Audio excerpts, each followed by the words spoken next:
Hey, how you doing? This is Tom, and this is Tom's Radio Room Show.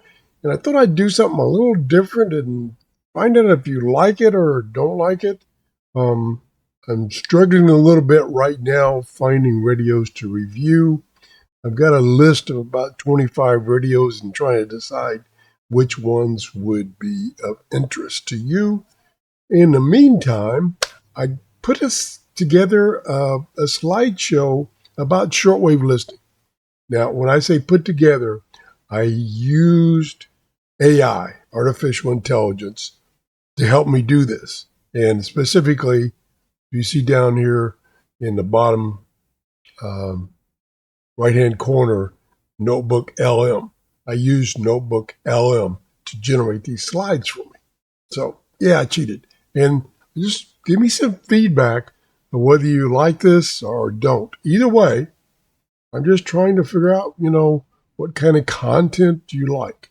So here we go. We're going to explore modern shortwave listening and equipment. All right. So the whole idea of shortwave listening is to be able to hear distance that are far away. I mean, halfway around the world. And reason I'm still listening to shortwave radio is I like to hear like news reports from other countries to see what they think about what's going on, or even other reviews of radios and things from another point of view. Best conditions is when the skip is in. That is a station that is broadcasting. It's bouncing off of the ionosphere and back down to your location. In daytime conditions, the higher frequencies are more active. Night conditions, especially in the winter, full band's pretty good, and ideally at 80 megahertz and 40 megahertz. Here's the band, the full HF band, and what's on there. Down the lower band, the 160 megahertz band is good for winter nights. 40 meter band is good early morning, late night. 20 meter band is good at night, all year round.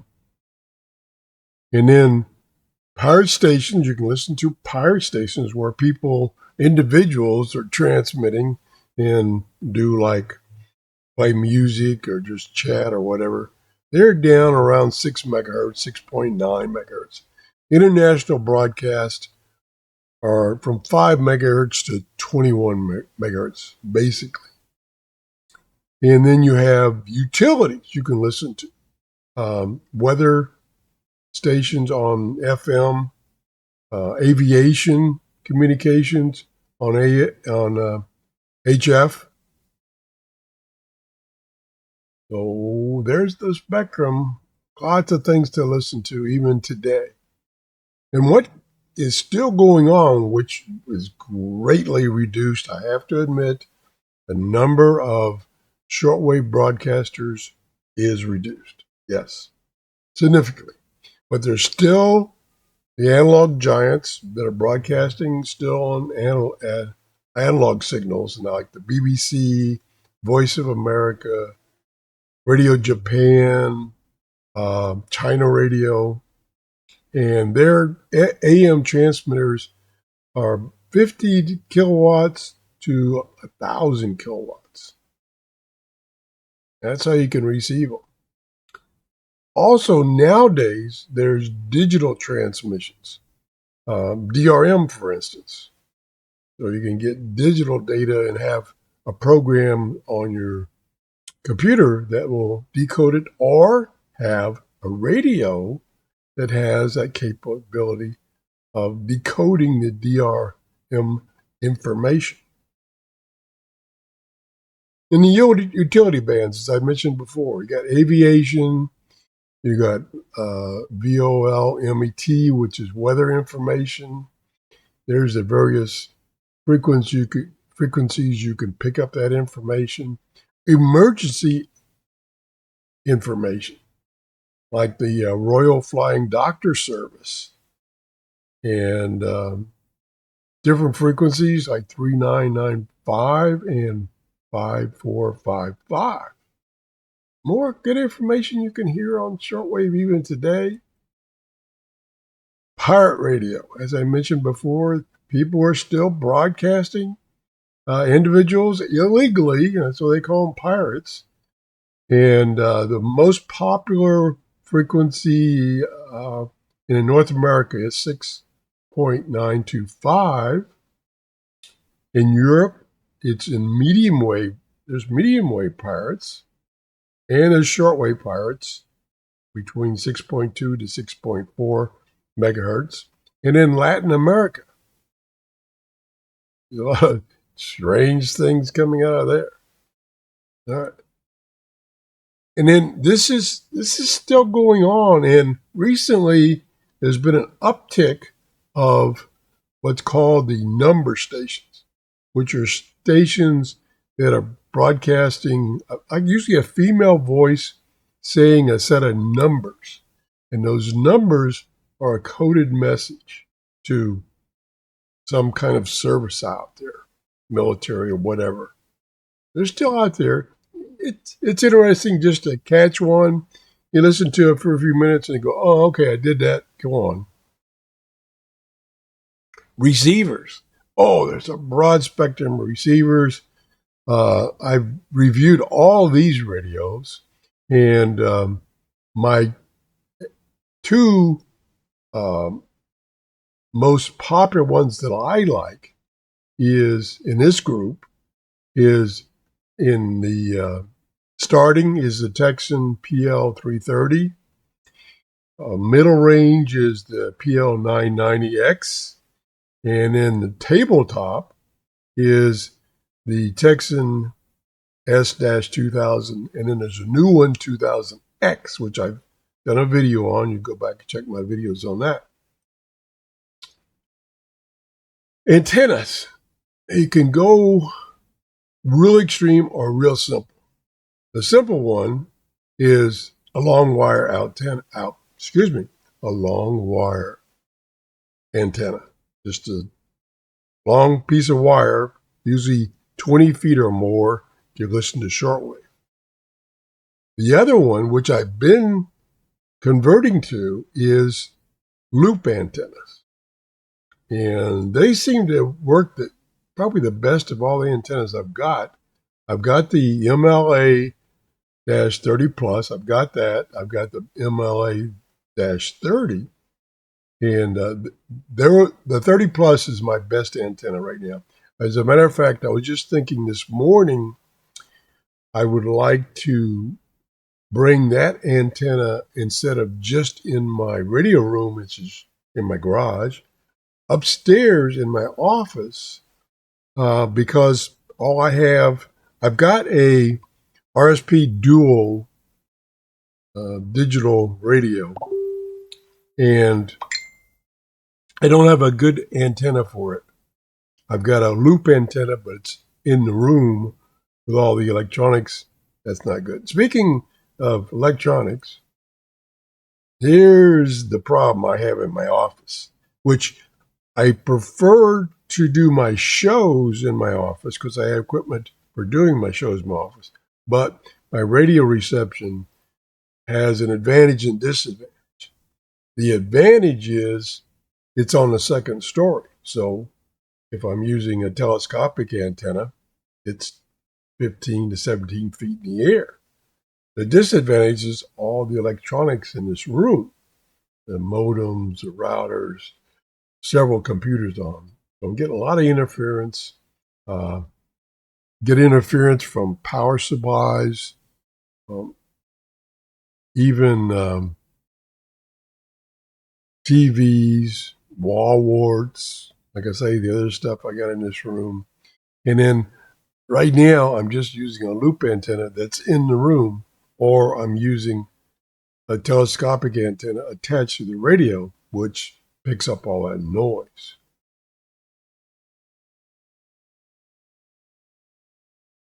Now, schedules, there's several places that you can go on the internet and get schedules of what's on the air right now. And these are being updated like monthly. And for instance, the one I use a lot is the EIBI, which I use for my computer radios as a database. Also, I used short-wave.info website, which uses those databases and it gives you the information in a graphical format showing you a map of where stations are and a listing of the stations. And you can search on it. That's a beautiful website. Check that out. Also something I used to do many years ago when I was a kid, I used to do what's called collecting QSL card. And like, here's an example of a QSL card. What a QSL card is you do a report, you listen to a station, say here's Radio Yugoslavia. You listen to the station and you do a report and you record the frequency, you record the time, you record the signal quality, and the station ID. And then what you used to do, this was 50 years ago, what you used to do is you would take that report that you wrote out, usually by hand back then, you didn't have computers, and put it in an envelope, find out what their station address is, include something called a reply coupon that you would get from the post office that they would use to buy postage to send you the card back. So it wouldn't cost them anything to send you the card. And you'd mail that to them and hope that they would send you a card. And usually kind of shown in this picture, it usually was a picture card with information on the back and then the picture on the front as shown in this slide. Nowadays, it's much easier because you can do all this via the internet. So you write a report, you send them an email, and then they send you a picture of a card back. And it's like pretty quick. I mean, before it used to take a month or so. This is like days you'd get a card back. And they're still doing it. The hybrid future of DXing. This is another thing that I've really gotten involved in. I've done several shows on this. So what you used to do, and still do, is you would have antennas, you'd have radios like the 990, and you would rely on propagation, as I showed previously. Nowadays, you can listen to shortwave using other people's radios, like on Web SDR, Kiwi SDR, which is my favorite, and others. And so you use via your computer, you go on the internet and you go to these websites and you pick a station, a radio that somebody has put on the internet, their own radio on the internet that you can control. And therefore, like if I wanted to listen to China radio, I could pick an individual person's radio over in Asia or like Hawaii. And then I could pick it up, even though propagation was poor at my local location. All right. So that's it. Hope you enjoyed the show. Please leave me a comment. Tell me either way. Did you like this format? Do you not like it? Did I do I probably have 20 shows that I made like this using the AI, artificial intelligence, to help me generate a nice slideshow. Because I used to do slideshows when I was working in Honeywell. I'm no good at it anymore, and it's just too tedious. Thanks for watching. If you enjoyed the show, please give me a thumbs up. If you haven't subscribed, I wish you would. And have a great day. Bye bye.